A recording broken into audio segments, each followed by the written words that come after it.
ठीक है, चलो ध्यान दो, तुम लोग कॉपी भी कर लो। तो देखिए सबको, अगर हम लोगों को लीनियर इक्वेशन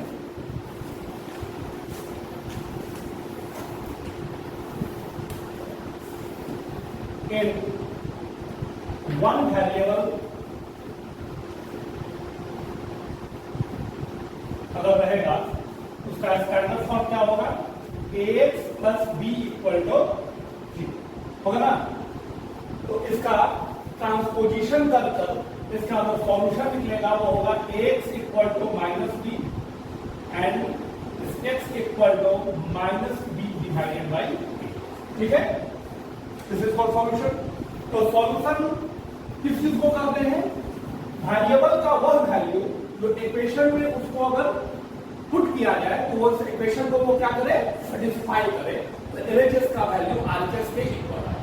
कहने का तात्पर्य कि x का value minus b by a अगर हम लोग पुट करेंगे इस given equation x plus b equal to 0 में, तो x प्लस बी का वैल्यू कितना आएगा, 0 के इक्वल आएगा, आरएचएस के वैल्यू के इक्वल आएगा। इसलिए हम x equal to minus b by a को हम लोग सॉल्यूशन ऑफ दिस इक्वेशन या रूट ऑफ द इक्वेशन कहेंगे। ठीक है, अब यहां पर है ना एक लिखने का तरीका हम चेंज कर रहे हैं, बात को समझना। Minus constant term, minus constant term divided by coefficient of x लिखते हैं। इससे आप लोग को कोई दिक्कत है, ये जो लिखे हैं है ना, बी का वैल्यू, बी को हम कांस्टेंट टर्म लिख रहे हैं। इस इक्वेशन का बी क्या है, कांस्टेंट टर्म है, जिसमें वेरिएबल नहीं है, that is called constant term. और ए क्या है, x का कोफिशिएंट है, सही है। तो मतलब x का जो वैल्यू आया वो कितने के इक्वल आया, minus constant term divided by coefficient of x। तो इक्वल टू, फिर दूसरे भाषा में लिखते हैं, coefficient bye minus constant term, constant term को कांस्टेंट टर्म भी लिखेंगे, constant term divided by coefficient of highest power of x, highest power of x। जो बात नहीं समझ में आएगी वो पूछिएगा जरूर, क्योंकि थोड़ा सा आप लोगों के लिए हार्ड हो सकता है, लेकिन है ना, ये समझने की कोशिश कीजिएगा और हम एक्सप्लेन करेंगे, ठीक ना। Minus constant term divided by coefficient of highest power of x, ठीक है। तो linear equation in one variable के number of solution, number of solutions कितना हुआ, 1 हुआ, ठीक है। और वो कितने की इक्वल हुआ, minus constant term divided by coefficient of x equal to minus constant term divided by coefficient of highest power. तुम्हें समझ आ रहा है, ठीक है। अब आइए, अगर हम लोग क्वाड्रेटिक इक्वेशन लेके चले, quadratic equation in one variable, उसका स्टैंडर्ड फॉर्म क्या होगा, बताइए। A x square plus b x plus c equal to 0।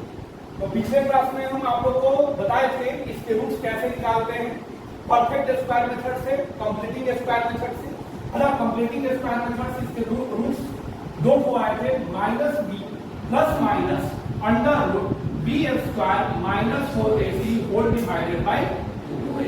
The number of solutions कितना हो गया, नंबर ऑफ सॉल्यूशंस कितना हुआ, 2।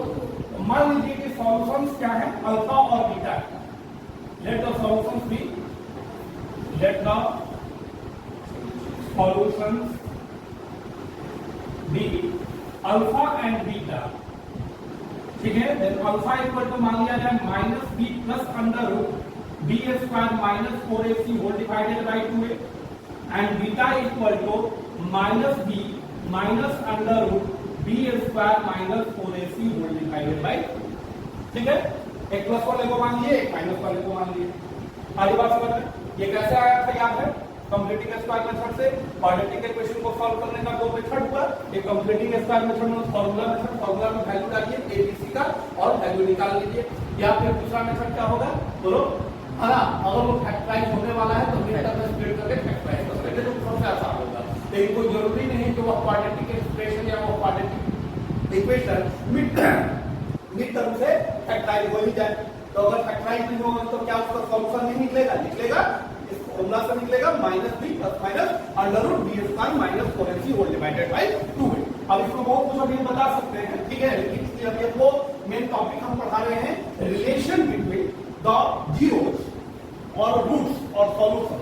अल्फा बीटा का नाम क्या है? 3 प्रकार के नाम। अगर पॉलीनोमियल चैप्टर पढ़ोगे तो उसका नाम है जीरोस। अगर इक्वेशन आपका चैप्टर पढ़ रहे हो तो जब हम इक्वेशन के रूप में तुम लोगों को बता रहे हैं तो दो नाम है क्या? रूट्स एंड सॉल्यूशन, ठीक है। तो कितने रूट हुए? क्वाड्रेटिक है तो 2 रूट हुआ, अल्फा और बीटा। तो यहाँ पर अभी लोगों का टॉपिक चल रहा है the relation between the roots and the coefficients of the equation, ठीक है। तो आइए अब यहाँ पर देखिए उसी तरह की बात यहाँ पर भी आएगी, क्योंकि देखो वहां पर एक ही रूट था, समझो बात, एक ही रूट था, यहाँ पर -b/a आया। तो relation between the root and the coefficient बड़ा अच्छा लग रहा है, -b/a। ये भी रूट और कोएफिशिएंट ही है, ba और c, लेकिन थोड़ा अजीब नहीं है। -b plus under root b square minus 4ac whole divided by 2a, बहुत लेंथी रिलेशन लग रहा है। लेकिन आसान रिलेशन कब हो जाएगा? जब आप निकालोगे sum of the roots, sum of the roots. देखो sum of the roots alpha plus beta, और अल्फा और बीटा को ऐड करो,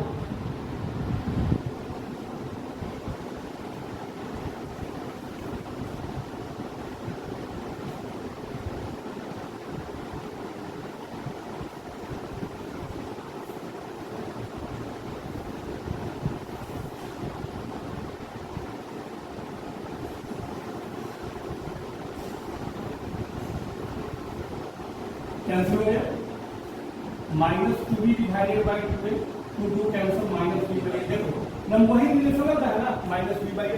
अब -b/a को फिर हम किस भाषा में लिख रहे हैं उसको ध्यान देना। -b/a इक्वल टू क्या होता है? बोलो, माइनस b क्या है यहाँ पर? कोएफिशिएंट ऑफ x है ना, minus coefficient of x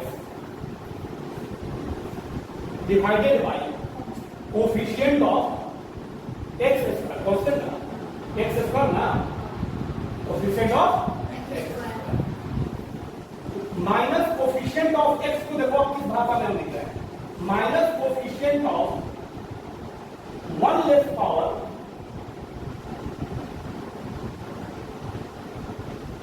then highest power of x divided by coefficient of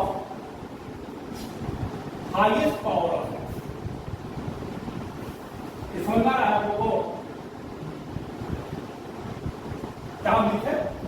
minus coefficient of 1 less power than highest power of x। जो हाईएस्ट पावर है आपकी इस क्वाड्रेटिक इक्वेशन में वो क्या है? 2 है, और उससे एक कम पावर क्या है? x to the power 1, उसी का कोएफिशिएंट ना वो भी है, ठीक है, divided by coefficient of highest power of x। तो मैच कीजिएगा, है ना। तो यहां पर भी एक तरफ से वही बात है, माइनस कोएफिशिएंट ऑफ, ये कांस्टेंट टर्म इसलिए हो गया क्योंकि इसमें x टू द पावर 0 हो गया, ठीक है। एक पावर कम लेस किए तो क्या होगा? डायरेक्ट कांस्टेंट टर्म पे चला गया, और divided by coefficient of highest power of x। बात क्लियर है? एकदम समझ में आ रहा है ठीक से? अब देखना प्रोडक्ट क्या है, ठीक है। अब आओ product of the roots, product of the roots समझिएगा। अल्फा इंटू बीटा क्या होगा? तो -b plus under root b square minus 4ac whole divided by 2a into -b minus under root b square minus 4ac whole divided by 2a। आप क्या करोगे? यहां पर दिखेगा a plus b whole into a minus b, that is your a square minus b square, और 2 into 2 2 into 2 4 आगे into a square, minus का square plus ये हो जाएगा b स्क्वायर, और रूट और स्क्वायर खत्म हो गए, ब्रैकेट रहेगा क्योंकि माइनस से बाय से पहले whole divided by 4a square. तो b square minus b square plus 4ac whole divided by 4a square, b square cancel, this is 4ac divided by 4a square, 4 cancel, a से a square a बार में cancel, c divided by a। This is constant term, constant term divided by coefficient of x square, that is constant term divided by coefficient of highest power of x, highest power of, clear है ना। तो दो आपके relation आए minus b by a and c by a, the product of the roots equal to c by a and the sum of the roots equal to minus b by a. ठीक है, match किया, अभी समझ में आ रहा है। अब आइए, ठीक है, और क्लियर होगा जब आप लोगों को हम क्यूबिक पॉलिनोमियल के बारे में बताएंगे। ठीक है, तो अभी जैसे कि क्या हुआ, नंबर ऑफ सॉल्यूशंस कितना आया, 2 आया। क्यूबिक पॉलिनोमियल क्यूबिक इक्वेशन में कितना आएगा, 3 आएगा। फोर्थ डिग्री में कितना आएगा, 4 आएगा, आएगा ना। तो देख यहां पर अभी शॉर्ट में बताते हैं, फिर इसको फेयर में बताएगा, फिर आपको समझिए क्लैरिटी बताना। देखिए क्यूबिक पॉलिनोमियल, पॉलिनोमियल मतलब देखो क्यूबिक इक्वेशन, ठीक है। Cubic equation linear equation, cubic linear equation in one क्या होगा, स्टैंडर्ड फॉर्म पर बताइए। तो स्टैंडर्ड लिखवाइए इसकी तरह ax स्क्वायर का base plus equal to ax cube plus bx square और इसका प्लस cx प्लस d और इक्वल टू 0। सही है ना। तो यहां पर इसके नंबर ऑफ सॉल्यूशंस, अब देखो समझो बात, आप लोग 11th 12th में भी जब चले जाओगे, अभी 8th क्लास में हो, है ना, 11th 12th में भी चले जाओगे, है ना, तो इसका आप 10th क्लास में प्रूफ पढ़ते हो, 11th 12th में भी चले जाओगे तो नंबर ऑफ सॉल्यूशंस सिर्फ पढ़ोगे और अल्फा बीटा और गामा के रूप में, रूट्स के रूप में पढ़ोगे, अल्फा बीटा और गामा का वैल्यू नहीं पढ़ोगे। इसकी तरह बहुत लेंदी एक फॉर्मूला आता है, अल्फा का फॉर्मूला बहुत लंबा चौड़ा आएगा, बीटा का भी बहुत लंबा चौड़ा आएगा और गामा का भी आएगा। ठीक है, वो किसी को याद ना कोई करता है और ना याद रखने की जरूरत है। जो मेन चीज है वो याद रखना होता है the relation between the roots and the coefficient. दो आपका यहां पर रूट्स था तो 2 रिलेशन हुआ, एक रूट था एक रिलेशन हुआ, 3 रूट होगा तो 3 को रिलेशन होगा। आइए देखिए, नंबर ऑफ सॉल्यूशंस कितने होंगे, 3 होंगे। तो let the solution of roots, let the roots be, roots और सॉल्यूशन से कंफ्यूज नहीं कीजिएगा, रूट्स और सॉल्यूशन सिनोनिम्स है ना। तो क्या है, let the roots be alpha beta and gamma. ठीक है, दिस लेटर्स डिनोट होता है जनरली। तो यहां पर आप लोग पढ़िएगा सबसे पहला relation sum of the roots, sum of the roots that is your alpha plus beta plus gamma equal to minus b by a। एकदम सेम टू सेम आ रहा है, माइनस b by a। लेकिन एक इसमें बात है कि b यहां पर x का कोफिशिएंट नहीं है, x स्क्वायर क्या है, x स्क्वायर का कोफिशिएंट है। लेकिन बात वही रहे कि minus coefficient of x square divided by coefficient of x cube, that is minus coefficient of 1 less power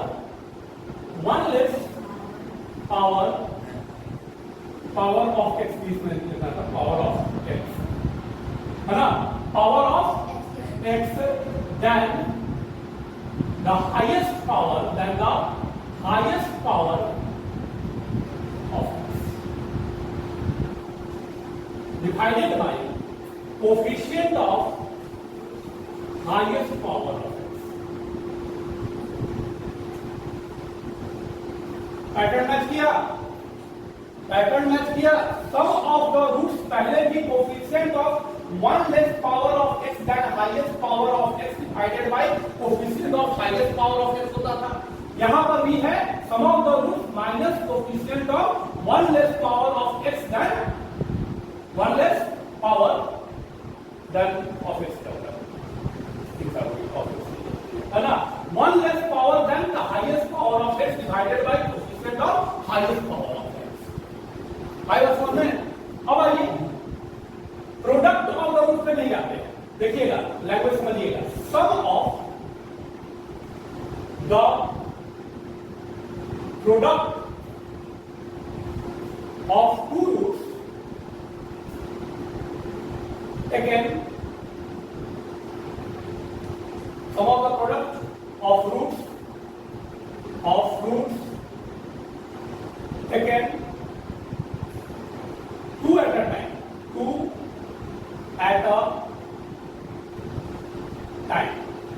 कहने का मतलब समझ में आया? Sum of the product of roots taken two at a time, मतलब आपको बनाना है प्रोडक्ट दो रूट्स का, alpha beta, beta gamma plus gamma alpha, और उसका सम करना है। Sum of the product of roots taken two at a time, alpha beta plus beta gamma plus gamma alpha, ठीक है, इक्वल टू हो जाएगा कितने की इक्वल?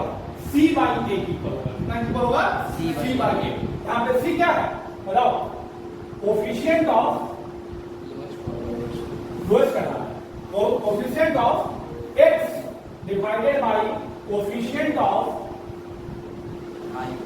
x2, पहले लिखो x2, फिर लिखो इसको coefficient of 2 less power than the highest power of highest power of x divided by coefficient of a highest power.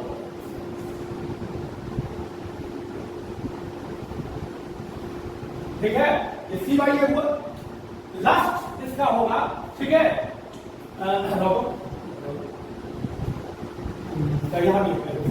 यहां पर हो जाएगा product of the roots, that is alpha into beta into gamma, that is your minus d by a, this is your minus constant term divided by coefficient of x2 minus constant term का ऐसे पहचान में आएगा, constant term divided by coefficient of highest power of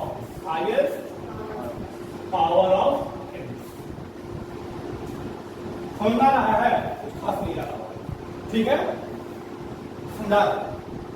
आप लोग को pattern देखना समझा रहे हैं कि x equal to minus d by a, एक तो सॉल्यूशन आया, एक ही तरह का रिलेशन हो सकता है, इसमें बीटा गामा तो है ही नहीं, जो भी है सिंगल अल्फा है, वो कितने इक्वल हुआ देखिए, एकदम पैटर्न समझाएंगे तो बच्चों समझ में आएगा। माइनस बी बाई ए, मतलब आपको ये हाईएस्ट पावर हो गया, उसके बाद x का पावर 1, उसके बाद x का पावर 0 जाइएगा, उसके बाद तो जाने का कोई ऑप्शन नहीं ना है, तो आपको सिर्फ होते जाना है रिलेशन में निकालते समय, और माइनस से शुरुआत करनी है, माइनस बी बाई ए हमेशा रहेगा हाईएस्ट पावर ऑफ x का कोफिशिएंट डिनोमिनेटर में, ठीक है, हमेशा, ठीक है, minus b by a minus constant term by coefficient of x, that is your minus constant term divided by coefficient of highest power. अब आपको समझो, यहां पर दो रूट्स है, ठीक है, अल्फा और बीटा, इसके सम क्या होंगे? माइनस बी बाई ए, कहां जाना है? शिफ्ट करना है बगल में, माइनस बी बाई ए, ठीक है, उसके बाद क्या लिखना है? प्रोडक्ट ऑफ द रूट्स, ठीक है, सम हो गया, प्रोडक्ट करता है, प्रोडक्ट क्या हो जाएगा? अल्फा इंटू बीटा, ये आपका माइनस हो गया ना इसमें, तो इसको आपको प्लस देना है, minus plus minus plus minus plus करते जाता है, तो आपको वो हो जाएगा माइनस बी बाई ए, ये वाला हो जाएगा प्लस सी बाई ए, क्या हो जाएगा? प्लस सी बाई ए, ठीक है, क्यूबिक 9। सम में क्या हो गया? माइनस बी बाई ए, ठीक है, तो एकक का सम कर लिए ना, अल्फा बीटा और गामा अलग अलग सम कर लिए, अब दो को लेके चलिए, हम दो को लेके, ठीक है, alpha beta beta gamma gamma alpha का सम करना है, तो क्या होगा? माइनस बी बाई ए हो गया, ये सी बाई ए हो गया। अब क्या रहेगा? तीन को लेके चलना होगा, समझिए बात, सम ही हो रहा है, सम ही हो रहा है, यहां पर भी क्या हो रहा था? सम ही हो रहा था, अकेला अकेला। अब प्रोडक्ट ये दो लेके चलिए, तो दो में क्या एक ही पेयर बनेगा, अल्फा बीटा, क्योंकि गामा है ही नहीं, तो इसलिए अल्फा इंटू बीटा, इसमें क्या हो रहा है? दो दो एक एक करके सम कर दिया, alpha plus beta plus gamma, फिर दो दो पर पे सम कर रहे हैं, alpha beta plus beta gamma plus gamma alpha, और फिर अब क्या होगा, तीन का सम करने की कोशिश आप कर रहे हैं, लेकिन